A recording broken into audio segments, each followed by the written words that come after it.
When you got up this morning and tiptoed into the bathroom and looked in the mirror, what did you see? I've asked that question before, I know, but have you remembered? Did you see sleepy, wrinkled eyes, a bristled, shadowy chin? The gentleman, of course, that is, not you lovely ladies. Did you recognise the almost angelic face before you? Was it a face you could love? I say almost angelic face, meaning no offence, of course. Well, it's second only to the angels, in fact. That's the face that God sees. Believe it or not, we are made in the likeness of God. Not just our face, but our whole being. Can you believe it? More important, do you believe it? Remember this. There's nothing we can do that will make God love us any more than he already does. And there's nothing that we can do that will make God love us any the less. It's hard to feel like that these days, isn't it? Loved. Well, at any rate, if it's not an angelic face you see, is it at least a brave face? I want to tell you about real bravery this morning. The bravery that is needed to have faith and the courage which comes through it. My thought for the day some time ago was about an abseiling experience of one of our classroom support assistants. It has parallels with the story I'm about to share with you this morning. I'm not going to repeat that story, but just to remind you that to do abseiling successfully, you have to have absolute faith in the person who's holding you. And only by letting go are you going to get anywhere. The first time I experienced it was at the invitation of Andrew Hughes, Diane Hughes' husband. We abseiled off the side of the Leeds Hilton Hotel for charity. I think it was about 200 feet high. By the way, it gets higher every time I tell this story. I was absolutely terrified. The chap at the top laughingly said, "Don't worry at all. Sure as you won't be going anywhere unless I drops you."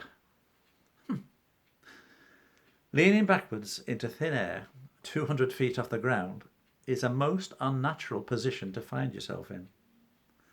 Only by faith in the instructor are you going to make it. Anyway, I digress. Back to this morning's story. The Bible commentary on our reading from Matthew talks about the simple trust and faith of children.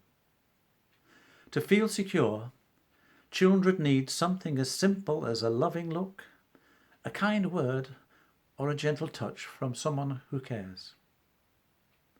They believe us because they trust us. Jesus said that people should trust him with this kind of childlike faith. In my early years as head teacher at Emily First School, I was invited to lead the Education Sunday service, held at the local Anglican church, St Michael's. The congregation was predominantly made up of young parents and their children, and a following of grandparents. Few currently attended the church, but regular members of the church's own congregation were present. The theme I had chosen was growing in faith. The message I wanted to convey was the importance of faith and love as a Christian, and the importance of trust and love in the role and purpose of parenting, drawing parallels with the way that God loves and nurtures those who believe in him. To illustrate the message, I had set up on an obstacle course, a walkway, using PE apparatus which I brought over from the school. The pathway was made up of benches, a climbing frame, wedge-shaped climbing steps and traversing blocks, set up to make a series of connected paths and resting points to enable a person to walk from the beginning to the end. The pathway would be used to symbolise the journey we take in life. The added dimension was that the child chosen to walk the path would have to walk the whole path blindfolded, walking by faith and not by sight. 2 Corinthians 5:7. This was to symbolise both our stepping out at birth into the unknown and the need for faith and trust in others to develop as we journey through life. And just to reassure you, we had rehearsed it in school the Friday before. I introduced the theme, talking about the various stages we pass through and the challenges we face as we develop from childhood through to maturity and old age. The importance of honouring the faith and trust a child places in us, just as God honours our faith in him, cannot be overstated. God gives us the free will to choose our way. And from time to time, it's important for parents too to let go of their children, to enable them to make their own choices, trusting in the knowledge that support will be there if it's needed. It's food for thought, isn't it, when we consider how we have loved and nurtured our children, and indeed each other for that matter. The self-confidence and love we have that help them develop will be a measure of how well we ourselves have succeeded in our roles. In the education service, we read Matthew 18, verses 1 to 7. It was read by the classroom support assistant I spoke about earlier. She recounted to the congregation her faith experience when initially being petrified of abseiling at our annual Outdoor Pursuits Week. I talked with her about faith and the trust that was needed in the instructor. Rising to the challenge, she succeeded, and she concluded by saying, "Do you know, it's as if I've been born again with a new lease of life and a whole range of new things to accomplish if I try." Such testimonies are very important and they're really powerful.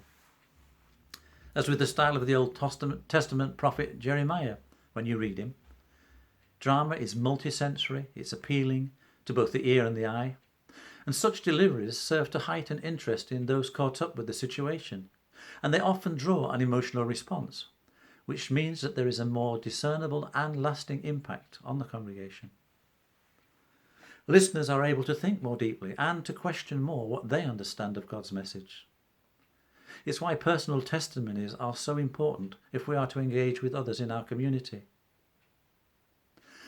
Coming back to the apparatus course I had set at St. Michael's, I suggested to the congregation that our symbolic journey of life begins as the child takes the first tentative steps on the PE apparatus. The brave little girl who helped, I called her Hannah, was only 7 years old.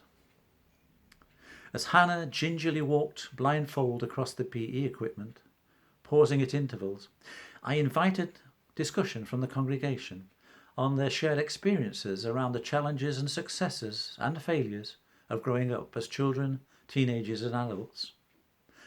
Opportunity was also given to celebrate who it was, more often than not, who came to our aid in times of difficulty.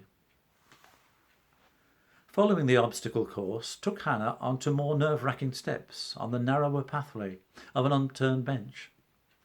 And there were dead ends too, open spaces she could fall into, which meant retracing her steps occasionally, just as in life. The importance of trusting when reaching out for support or taking it when offered was a key point in the journey's theme. At the end of the course, the blindfolded Hannah was encouraged to leap from the apparatus, trusting she would be safely caught, and caught unknowingly by Hannah in the loving arms of her parents, not me, in an act of faith, symbolic of life's end when Christians who have lived in faith hope and trust to God's final embrace. It took a great deal of courage and faith for Hannah to take that final leap, and it wasn't lost on the congregation either. But Hannah's experience around the course, holding a hand for support when needed and knowing it was always there, enabled her to vividly display her faith and trust in me. Adults considering the Christian faith for the first time will have life experiences which take them way past the ability to be as trusting and innocent as children, just as we, who have accepted Christ in our lives, have life experiences which take us way past the innocence of children. Jesus doesn't ask us to put aside our experiences. What he does ask, though, for is a change of attitude and a spirit of humility, which accepts that our adult lives are littered with experiences we'd rather forget. He knows that. lives coloured by embarrassment and guilt at some of the things we're ashamed of, the type of things that make so many adults think they're not good enough to enter church. Sadly, it's often guilt that makes them feel somehow there is a payback time for all those shame-ridden experiences. But we know through prayer, admitting them to ourselves and to God is a step which enables forgiveness to be asked for and to feel it has been received. The amazing thing is, though, what we didn't know, was that we were already forgiven. Any debt we felt we had to pay back was already wiped off the slate. Jesus paid that debt for us, for all time, through his acceptance of the sentence to death on the cross. Jesus used a child to help his self-centered disciples, and us as well, to understand the crucial point he was making. We are not to be childish, like the disciples arguing over petty issues of who was first, but rather we are to be childlike with trusting, humble and sincere hearts. Childlike. Children are trusting by nature, and it is that which we must try for as adults. Faith and trust in God has to become second nature, and through prayer it has to be the starting point in all we do, the starting point for each new day, every activity we want to undertake, and all we want to achieve with and for God. It is the starting point for all we need to sustain our daily lives, all our ambitions to enable us to bless those we come into contact with. We can then, like Isaiah, share the message with others and say, "Have you not seen? Have you not heard? Those who hope in the Lord will renew their strength. They will soar on wings like eagles. They will run and not grow weary. They will walk and not faint." Why would we not want to trust in a God who has all the power and resources in the whole universe to change us, and indeed change the whole world for the better? With God, all things are possible. And just to finish the story of the apparatus on Education Sunday, only when Hannah had leapt off the apparatus and been caught was the blindfold taken off. The joy at being caught by her parents, those who had loved her all the way through life thus far, was wonderful to see. There were very few dry eyes in the church. Again, it made a telling impact in terms of the message when I asked Hannah how she had felt on the way round. Hannah responded by saying, "It was scary, but I knew I would be okay, because you were always there." I told her how brave she was to take such a leap blindfolded, and asked how she found the courage to do it. Hannah responded with a voice of absolute certainty. "I knew I would be all right because you promised you would catch me." What more was there to say?